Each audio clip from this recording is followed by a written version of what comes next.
Imagine it's the winter of 1916. War had been raging on in Europe for over 2 years with no end in sight. In some ways, a lot had changed since the start of the war. In many ways, nothing had changed at all. The line along the Western Front had barely altered despite the best efforts of the British Expeditionary Force and the French Army to break through the resolute German positions. Numerous offensives, millions of artillery shells and bullets, hundreds of thousands of men dead, and to no avail. But this was a war in which weapons, technology and strategy was rapidly evolving, and at any point a breakthrough seemed possible. Reconnaissance and fighter planes were now heard in the skies above. Artillery now accurately bolstered infantry advances, and for us, the British, tanks were introduced to the battlefield. Only time would tell if 1916 would be the turning point British High Command hoped for. But in this episode, I was heading out of the dugout and right into the heart of the action. Stationed at the front lines in Belgium and France, I'd find out what life was like for the average British Tommy in the trenches. Absolutely disgusting stuff. How they prepared for battle. Fix! Bayonets!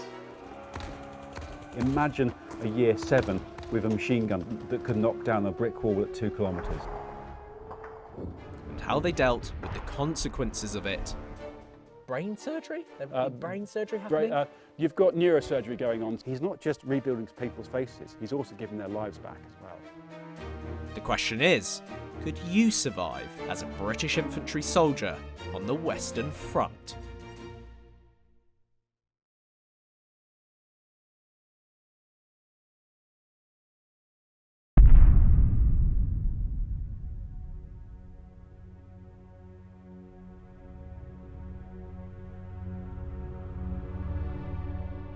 It hadn't taken long after war broke out in 1914 for a deadlock to ensue along the Western Front.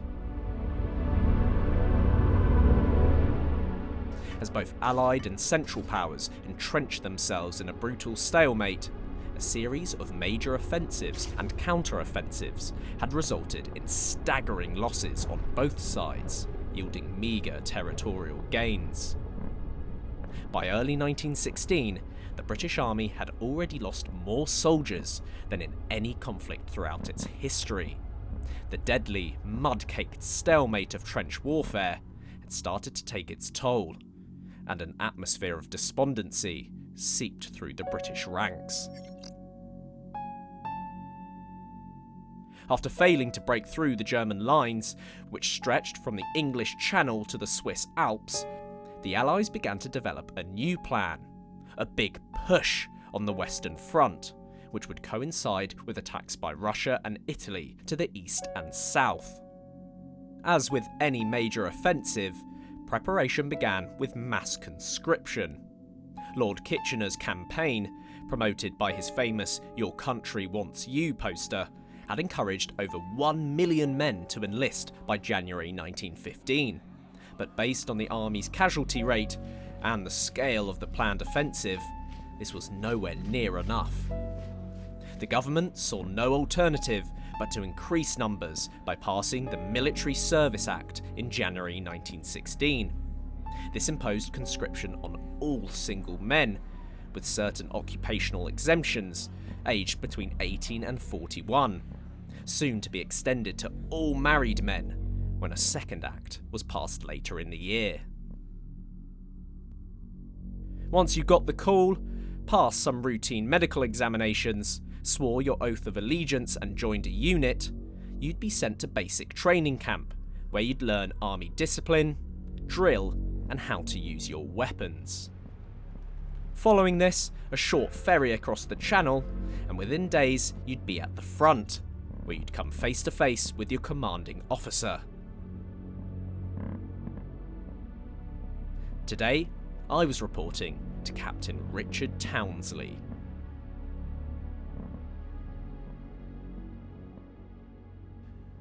Sir, welcome to the front. Well, it's quite a spectacle, Captain Townsley. Tell me a bit about, from the moment that these soldiers are either they volunteer or they're conscripted, what's the process like from back in Britain to the Western Front? What kind of training do they go through and how long does it take? Well, firstly, what happens is you get recruited. Then you have to go through a series of tests, physical tests. You've got to swear allegiance on the oath of allegiance, and then you've got to go through and see the medical officer.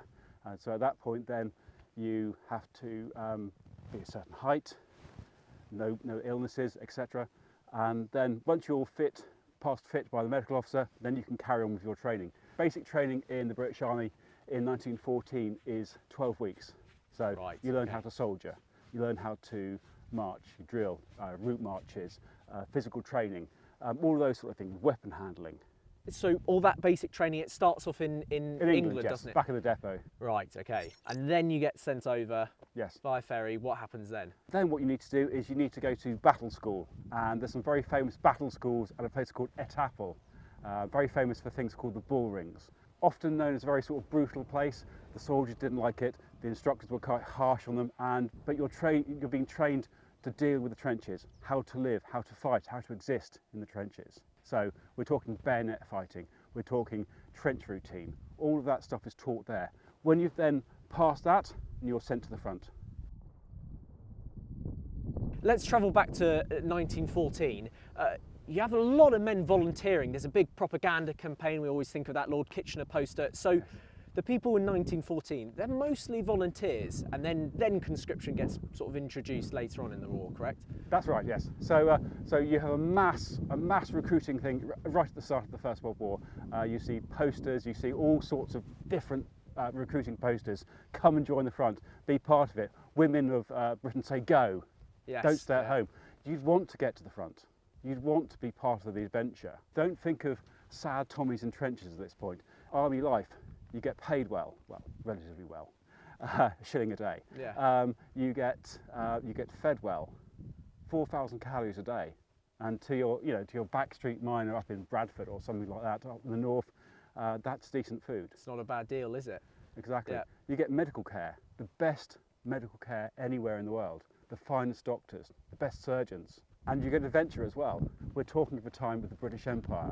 You could get sent to India, you could get sent to Hong Kong, you could get sent to the South Atlantic somewhere, or Fiji or something like that. You could come home and after the war, racks of medals, strolling down the high street.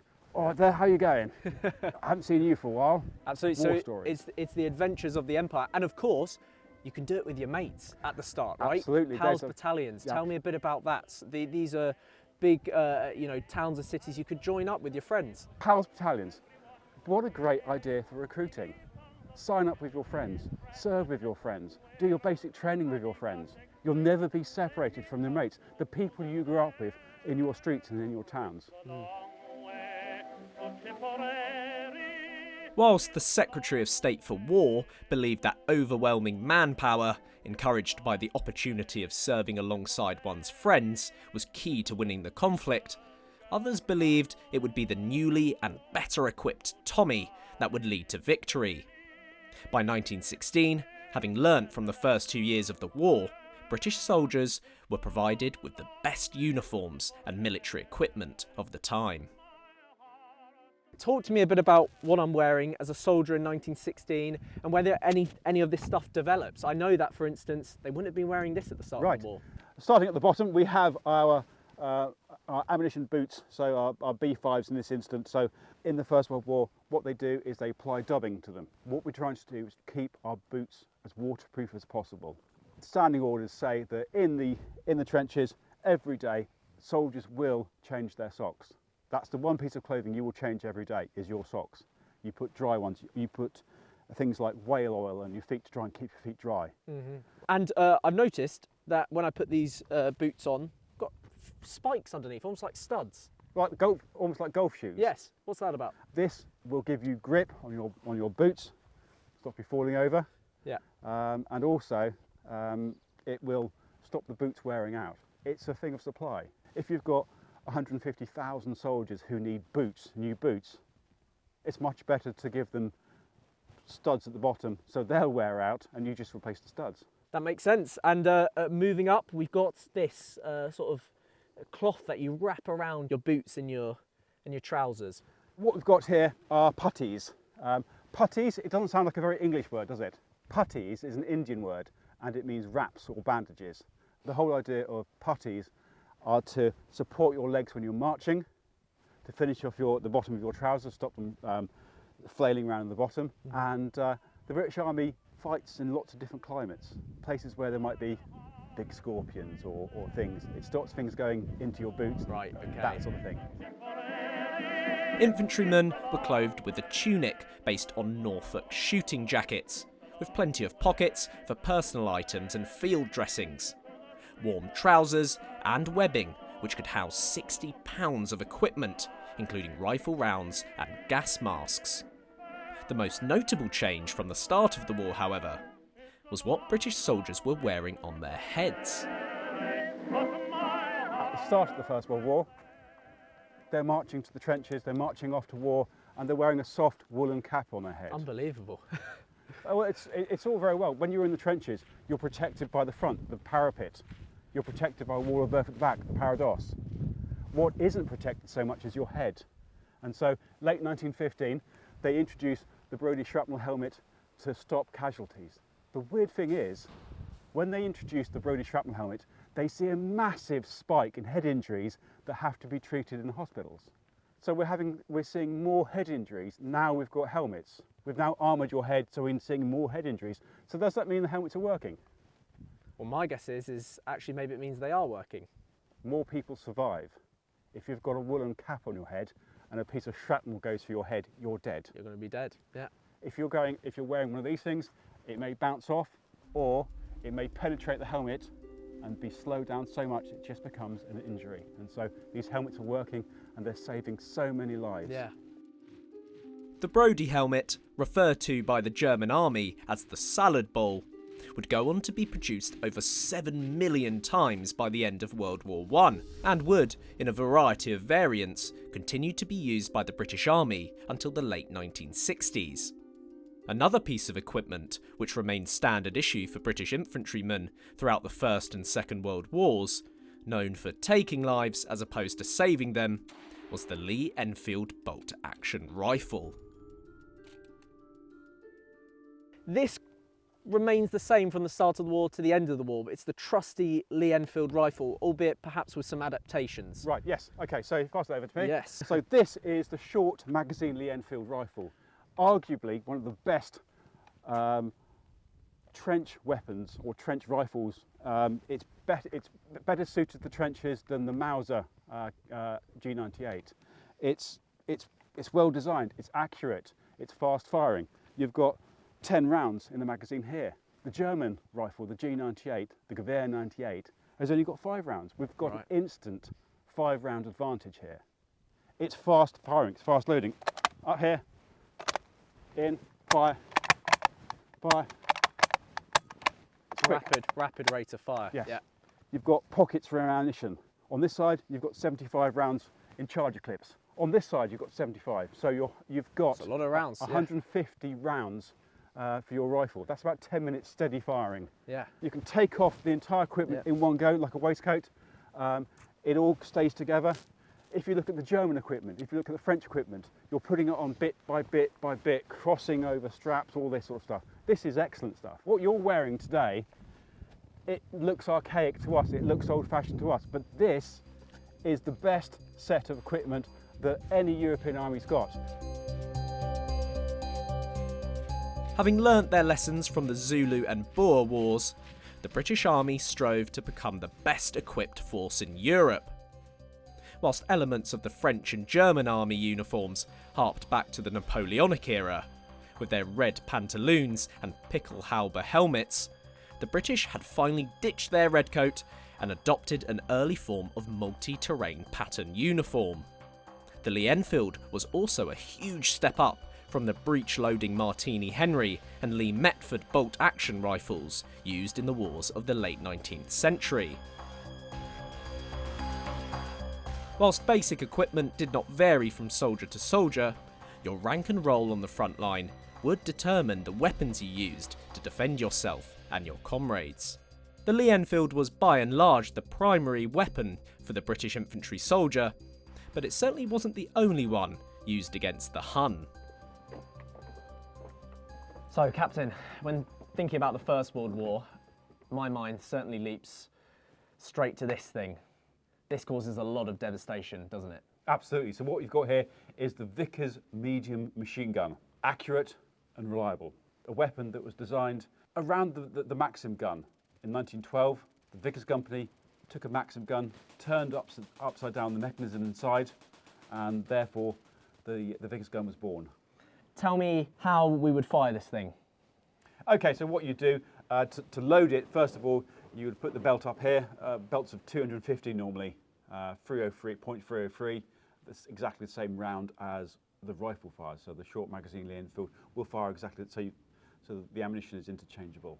Right. You crank a few through, you feed it through, you crank a few through, and it's good to go. You need to keep it topped up inside here with water. Yeah. As you fire the machine gun, the barrel's going to get hot. And so if you don't have a way of keeping it cool, that barrel will distort and melt. And so they get around this with this fluted jacket around here, which is filled with water. At the front, there'd be a hose, and it leads down into a petrol can. Yeah. And as the water evaporates through there, it's connected inside the tank down here, and then you can recycle it and refill it again. So there's a lot of components going on here. It doesn't sound exactly like it's very portable. Not really. It's one of those weapons that you set up and leave in a certain space. You can use it for direct fire through that way, or you can use it for indirect fire. And so at which point the barrel will be aimed up in the air, and essentially what you're doing is you're firing at a grid reference. And so every so often you'd choose a grid reference where you'd know there'd be a crossroad or something like that, and you'd loose off a belt of 250 at that point. You can't see it, but you know the round's going to go over, and behind the lines, behind the German lines, you know, you'll be wreaking havoc with a machine gun, and they can't even see the gun. So it's not just firing at oncoming infantry going over the top. You're actually tactically firing over the top of the trenches, predicting where certain targets are going to be. Absolutely, yes. Got it, okay. And then the actual process of firing, so I can see here it's a push mechanism, isn't it? That's right. So you'd use the cocking handle, load it, and to fire it, you have a safety catch here, which you'd have to raise up with your fingers. Okay. And so you've lifted it out the way, and then you can now press the trigger. And then you just simply push in. Yes. Right, okay. Like it's very easy to do, but the devastation this would have caused. How many rounds is this firing a minute? So what we're trying to aim for is about 450 to 500 rounds a minute. So we're talking 2 bullet belts or 2 full belts in a minute. I'm guessing this isn't just going to be manned by one person. No, so what you've got is you've got specialist troops from the machine gun corps who are firing this one. So you've got four people keeping one machine gun going at any point. One person we could speak about who was a member of the machine gun corps was a chap called Sidney George Lewis, and he was from Tooting in South London, and Sid decided that he wanted to be a machine gunner. So he does his army training, he does his specialist machine gun training.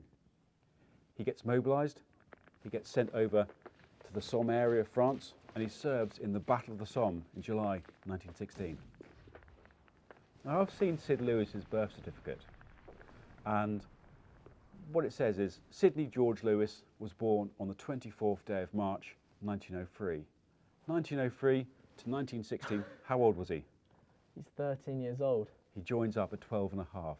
He's the youngest soldier we know about in the British Army in the First World War. Same age as a year 7/8. Imagine a year 7 with a machine gun that could knock down a brick wall at 2 kilometres. And all they have to do is push a button and they can wreak absolute havoc on the enemy troops coming towards the trenches. Do you want to know what happened to Sid? Yes, please, I want to, yeah. Well, did he survive? absolutely he did, because his mum realised that he wasn't at home. And so she writes to the War Office enclosing his birth certificate and saying, he's too young, send him home. And the War Office they put their arms up and said, fair enough, he's a little bit young here. He was discharged right away. But that doesn't stop Sid. He enlists at the end of the war, still underage, and he goes on to the Army of Occupation in Germany after the war, and then goes on to serve in the Second World War as well. There's just no stopping some people, is there? Exactly. There was no escaping brutal combat as an infantry soldier during the First World War. But luckily for me, my time at the heart of the action was limited. That soldiers lived throughout the entire conflict in the frontline trenches is a popular misconception of the First World War. For the purposes of maintaining good morale, a system of rotation was put in place, allowing troops significant periods of respite away from the front line. Rotation on the Western Front was generally split into a 4-part process. Usually a battalion would spend roughly 10 days or so, there was no exact amount, but a week and a half on the front line, as you can see here, marked with the blue marker. That was the front line there, zigzagged trenches. They then spend another 10 days just behind in the support trench, ready to help the front line if it needed reinforcements. They then spend another 10 days right back in the reserve line, which could be quite a distance away from the first 2 trenches. And then they spend another 10 days away from the front entirely, perhaps on leave in Britain. Whilst the soldiers were on the front line, they would have survived on basic rations. We're talking hardtack biscuits. By the time any fresh bread was delivered to the front, it would have been stale or soggy, and so they relied on these hardtack biscuits. Almost impossible to bite into, so they have to dip them in some sort of liquid. They then have some trench stew for their main meal, a mixture of canned beef and McConaughey's. Absolutely disgusting stuff. But if they were lucky, they could heat that up on their portable Tommy cookers. Every single soldier would have been given one of these so they could heat up their meals. But the most important 2 commodities by far were these 2 things: tobacco and tea. Without these 2 items, and of course their daily rum ration, keeping the morale of the soldiers high would have been an impossible task. We had a most terrible period. The cooks couldn't light a fire. There was no tea. Tea couldn't be boxed up. The matches were wet. The bread was soggy, and we lost our rations and walked about in the mud up to our knees. It's odd to think that whilst many soldiers absolutely revelled their time away from the front line, some soldiers seriously struggled with returning home to civilization, to their families, to home-cooked meals. For them, the process was just too painful, knowing that in the coming days they would inevitably be sent back to the front line, perhaps never to see their families ever again.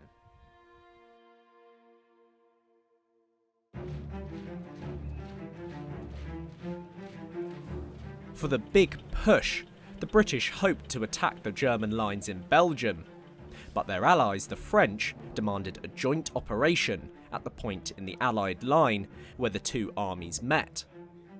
This location was along a 25-mile front on the River Somme in northern France. Roughly 300 kilometres to the southeast, the German army opted instead for a limited advance in the Verdun area. By taking territory important to the French defenders, they hoped to instigate large-scale counterattacks. These would then fall victim to mass German artillery. The German Chief of Staff, General Erich von Falkenhayn, believed this strategy would bleed the French white.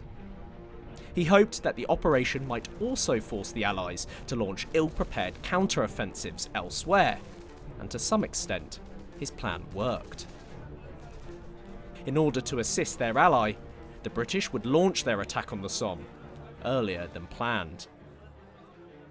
By this time, we realised that something big was being prepared, because we could see the number of guns, new guns, that were arriving on the front, the amount of shells that were coming. There'd been a great shortage before, but now you could see the railways were loaded up with guns, ammunition, wagons, and so forth and so on, and we knew something big was coming off.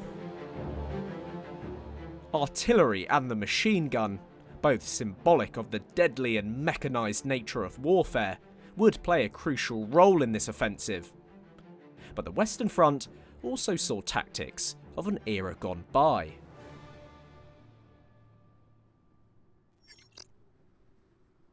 So Captain Townsley, we've just seen the devastating Vickers machine gun. Weapons technology is evolving, but the First World War is still a transition period. We still see elements of the Napoleonic Wars, whether it's cavalry charges or hand-to-hand combat. Absolutely. So I always explain it as a changeover in time. So we start the First World War. Officers are still carrying swords into battle at the start. Unbelievable. That doesn't last very, very long at all. They pack them away. They're shipped back. They're only used for parades after that.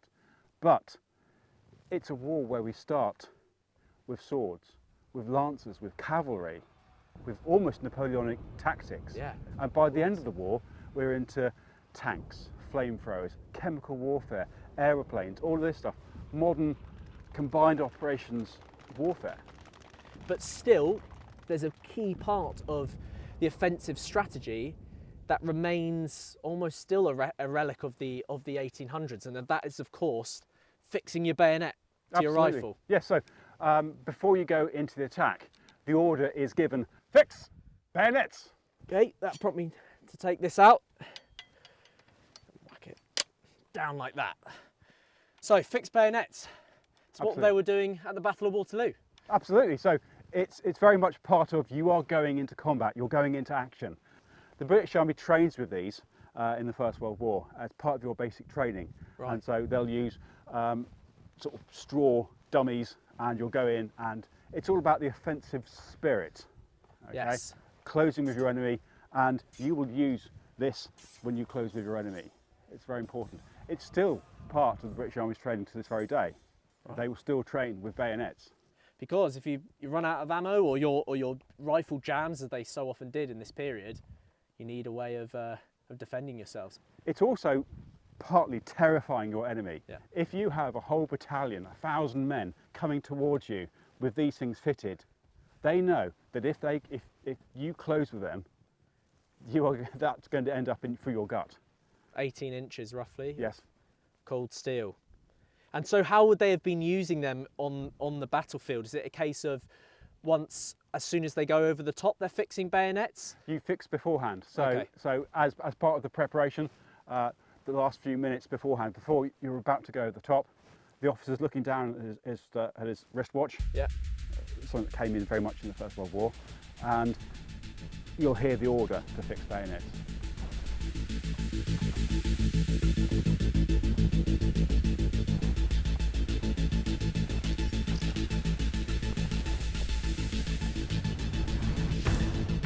At 7:30 a.m.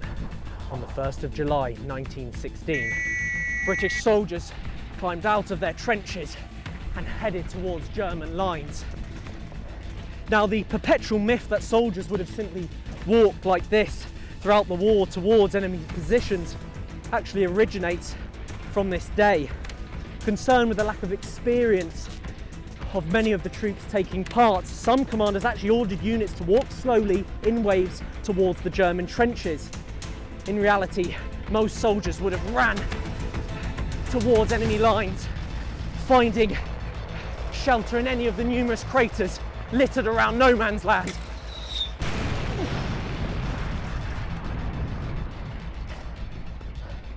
Now, in the days before the Somme offensive, the British had relentlessly bombarded the German positions, hoping that they would destroy their trenches and their barbed wire defences. Over 1.5 million shells were fired, but many were defective. Moreover, Sir Douglas Haig, the man in charge of the entire offensive, had actually ordered a geographical extension of the bombardment, meaning that many of the German positions had remained intact. More importantly, the Germans were aware that this advance was coming. They had prepared since mid-June.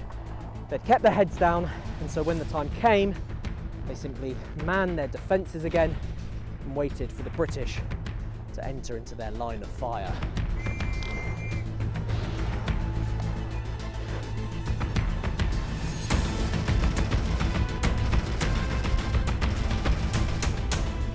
scrambled over the trench and went forward. Well, we were sitting ducks all the way, straight into the death trap, hundreds of us. I could see people going down all the way around getting shot. Then I got hit myself.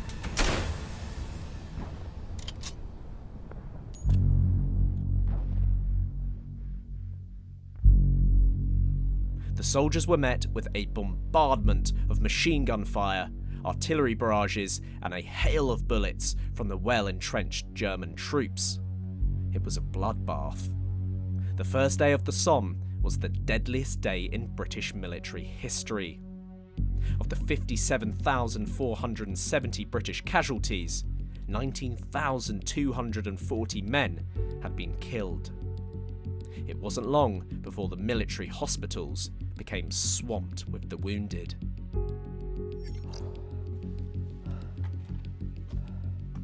Sir, first day of the Somme, 19,000 dead, 40,000 casualties, just on the British side alone.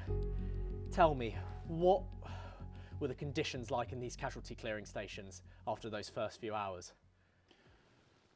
It's horrific, isn't it? 40,000 casualties. But we've got a clear system for evacuation of the wounded back to the casualty clearing stations, back to safety behind. We often hear about the trenches not moving very often, but it means you can build up your medical services behind. So if you're wounded, first thing you do, use your first field dressing. If you can get yourself back off the battlefield, you do that yourself. Yes, got that here. Good. Yeah. Otherwise, you're reliant on the stretcher bearers coming to get you. Yeah. 16 stretcher bearers per battalion, that's every 1,000 men. They may double that up with extra bandsmen, etc. During a big battle. The stretcher bearers will bring you off the battlefield and straight down to the regimental aid post, which is in or around the front lines. Okay? Basic system here. First thing, stop bleeding. That's the highest priority. What we'll do, use direct pressure. So if you say you've been injured here, get some pressure on there, stop the bleeding. If that doesn't work, we're going to have to use indirect pressure. And what we use here is the British Army's tourniquet of the time. This works with a pad. You find a pressure point in there, get it in there, buckle it off around there, and then you twist the top. And as you twist, it gets tighter and tighter. Okay? Got it. That will stop the bleeding. That's the highest priority. After that, things like pain relief. What we have is morphine. Using laudanum in the 19th century, but at the moment we're using morphine. This is the Army's tablet tin. This is what's issued to the doctors. It contains a variety of medicines and drugs. And the one we're using here would be this one here, which is morphine, like that. If you've had morphine, it's vitally important to write a big M on your forehead so you can see who's had morphine and so you don't overdose your casualties. Them, of course. Yeah. And speaking of wounds, what kind of wounds are we seeing from the first day of the Somme offensive? So, by and large, the biggest injury is artillery. So we're talking shrapnel, which are ball bearings, an anti-personnel weapon fired by artillery over, and explodes like a big sort of, almost like what's called a claymore mine these days, but in the air. We've also got shell splinters. Again, the shells detonate in the air to form an anti-personnel weapon. That's the highest wounding agent.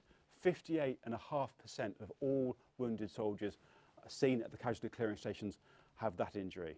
The next highest is bullet wounds. When you're in the trench, you're very much protected from bullet wounds. When you get out of the trench and you go into no man's land, that's when those injuries occur. 38% of all injuries are caused by bullet wounds. 2% are caused by grenades.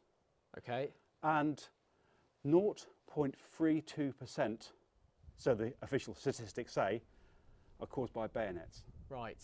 Tiny proportion. You compare that to the 58% caused by artillery. So we always think, sometimes people think, oh, it's going to be the machine gun bullets that are causing absolute devastation. It's actually these big artillery shells that are just fired in their millions, shrapnel, bits of metal flying off, and you're getting these sometimes gaping wounds, right? What are those like to treat? The big problem in the First World War is wound infection. We don't have antibiotics yet. Penicillin hasn't been discovered. It won't be discovered for another 10 years after the end of the First World War. So, but we do have antiseptics. We have things like iodine. There's a very famous film called The Battle of the Somme, where a cameraman called Geoffrey Malins is filming the build-up to the battle itself and the aftermath. And one of the things he's doing is he's filming at a place called Minden Post, which is where there's an advanced dressing station, and you can see the medical officers literally with the wounds painting on iodine with paintbrushes to try and stop the infection. Every wounded soldier will get a shot of this stuff here, and this is anti-tetanus serum. Right. Tetanus, lockjaw, you don't want soldiers to get it, so every single wounded soldier would get an injection of this stuff here. With so many casualties to contend with, a stringent system of orderly triage was essential to effectively treating those with minor and major wounds. A priority of evacuation was established before transportation. Major, even minor surgery was to be avoided at these early stages of engagement. In the presence of major bleeding or wounds of the thorax or abdomen, the soldier was immediately placed in a cart and wheeled to the nearest safe area that would allow the approach of an ambulance. The moderately injured were offered transport at night. Essentially what happens is you go to a dressing station, an advanced dressing station or main dressing station, and you're triaged. Very much like today. If you go to A&E today, you get triaged or separated into different groups. Yeah. If you're severe but survivable, and that's the key, survivable, you're taken back to a casualty clearing station for further treatment. Right. Down there, these casualty clearing stations are the linchpin of the whole medical system. They're a big mobile hospital, 500 beds at a minimum, teams of surgeons, x-ray machines, teams of nurses, blood transfusion equipment. You're in safe hands if you get back to a casualty clearing station.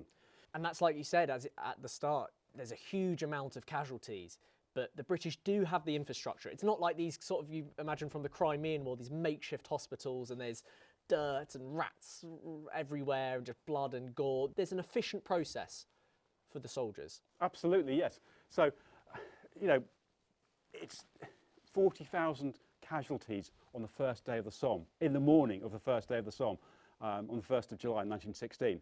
You imagine any medical system in the world that could have to cope with 40,000 casualties streaming through. The official statistics say if you get back to the safety of one of these casualty clearing stations, 97% survive. Wow. Okay. So they're doing something incredibly well at these casualty clearing stations. And it's a tribute to the men of the Royal Army Medical Corps and the nursing professions, the Queen Alexandra's Imperial Military Nursing Service, the VADs, and so on and so forth. And so the fact that there are almost 19,000 dead just shows you the scale of devastation during the Battle of the Somme. You know, these are wounds that are irreparable. Now, if I was to come here, let's say, with a bullet wound or a piece of shrapnel in my leg, what are the sort of tools and medicines you'd be using to treat me? Right, firstly, I mean, that's something for the casualty clearing stations. So you'd end up down there. You'd end up with these big hospitals. Some of the kit they'd be using would be, here you go. This is one of the operating sets that they would have used back then. This has all been redesigned. This is all state-of-the-art technology here. All of the kit can be sterilised before use. You sterilise it in boiling water or in antiseptic fluids. And so if you compare this set to a Victorian set of equipment, all the Victorian equipment would have bone or wooden handles. You can't sterilise that. Right. You can sterilise all of this sort of stuff. This is, as I say, a general operating set. Tools for all sorts of operations. Amputations, neurosurgery, tracheostomies, you name it, it's there. Brain surgery? There would be brain surgery happening? One of the things they were using is magnets. Right. German shrapnel balls are made of steel. If you use an electromagnet and a blunted nail, you can put that into the brain and bring it out. Wow. So that's one of the things they're using. It sounds a bit barbaric, but it works. And of course, with battlefield injuries, some are more lucky than others. You might have a foot blown off or something.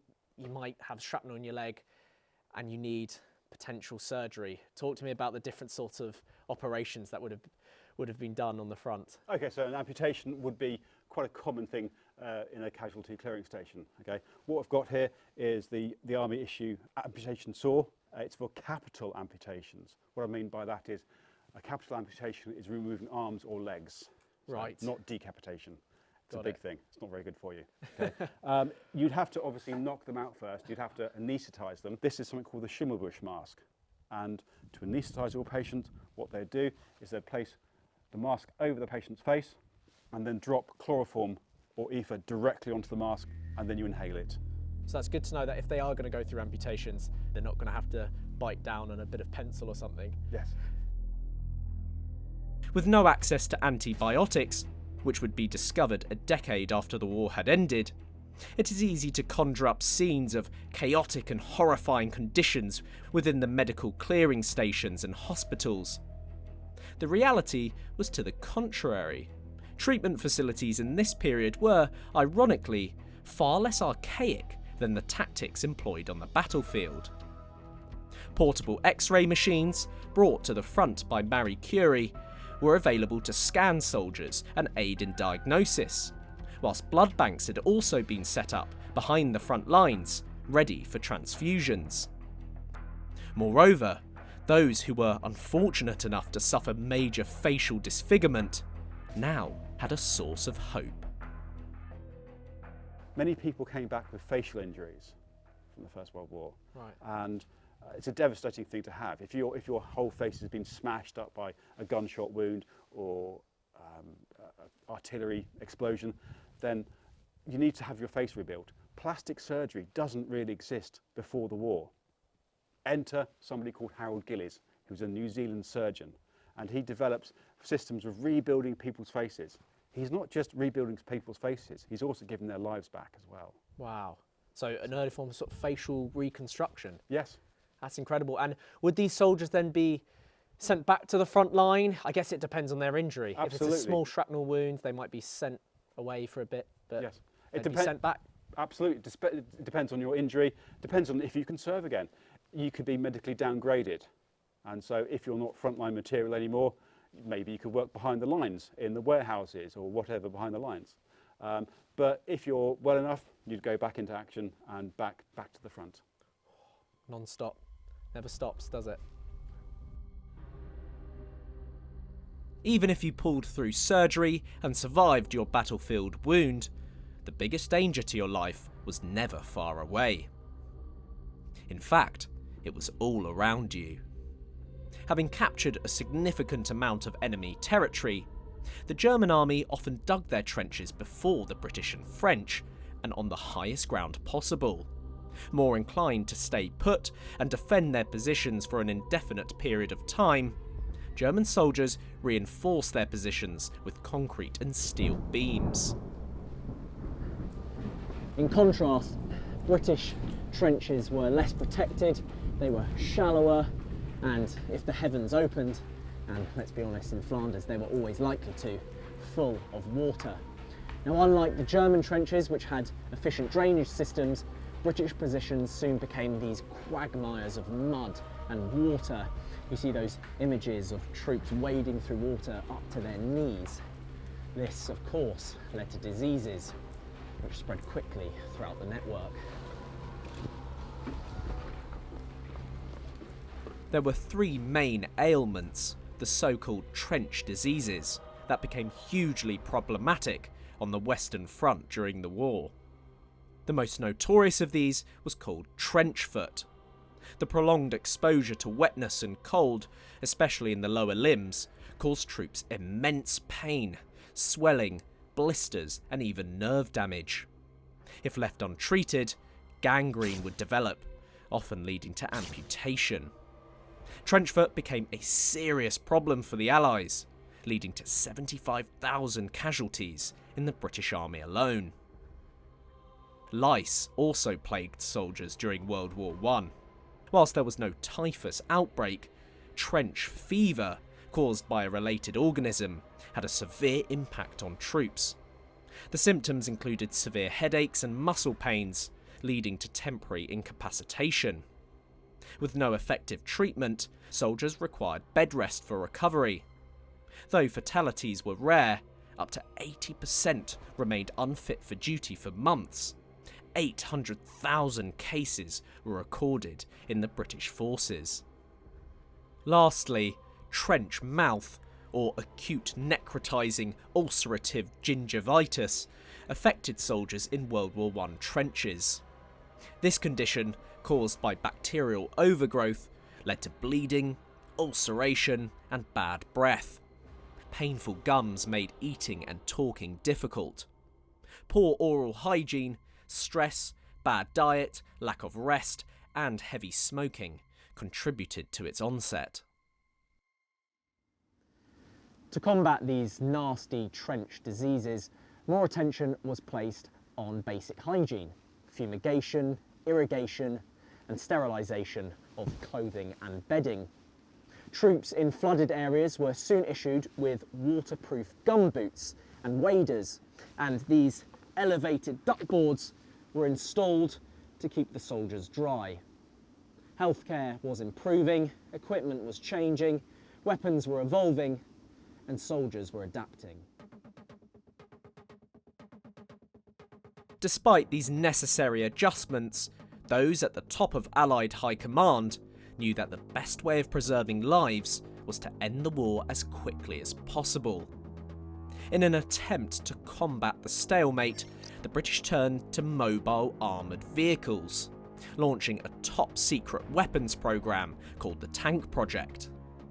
By January 1916, the first model was launched, the Mark I. Fitted with 20-metre-long Caterpillar tracks and armed with either 2 6-pounder naval guns or 4 Vickers machine guns, the British seemingly had a new superweapon that could break through the German lines. The opportunity to put these vehicles to the test came in the late summer of 1916. With the Somme offensive having already cost the Allies 300,000 casualties, Haig was desperate to stop the carnage and turned to his new weapon.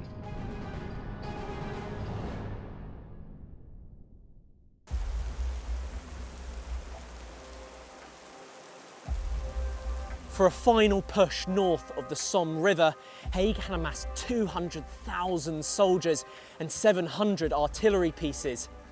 But before he could launch his offensive, he had to eliminate a threat to his flank by clearing the Germans out of Delville Wood, just south of the villages of Flers and Courcelette. This would be the first battle in history in which tanks would lead the attack. Right, chaps, move up here, go! 3 of the 49 tanks Haig had at his disposal drove in the pre-dawn darkness through a bleak terrain of shell holes and splintered trees, what they described as Devil's Wood, the crew trusting their lives in their unproven new weapons. Little time had passed before 2 of the vehicles were taken out of action, one breaking down and the other stuck on uneven ground. But one tank, led by 23-year-old Captain Harold Mortimer, continued to push toward the German front lines. He described the whole event in his memoirs. I didn't think my tank would be the first in the world to fire a shot in anger. The whole thing seemed very unreal. I saw lots of flashes coming from the edges of the woods, and I gave the order to open fire with one of the 6-pounders. And we managed to get astride one of the enemy trenches, but then received a direct hit. I lost my tracks. All 3 tanks were lost, but in all of the chaos and confusion that they had caused, the British infantry were able to go forward and take Delville Wood. This allowed the bulk of Haig's army to push forward to the villages they intended to capture.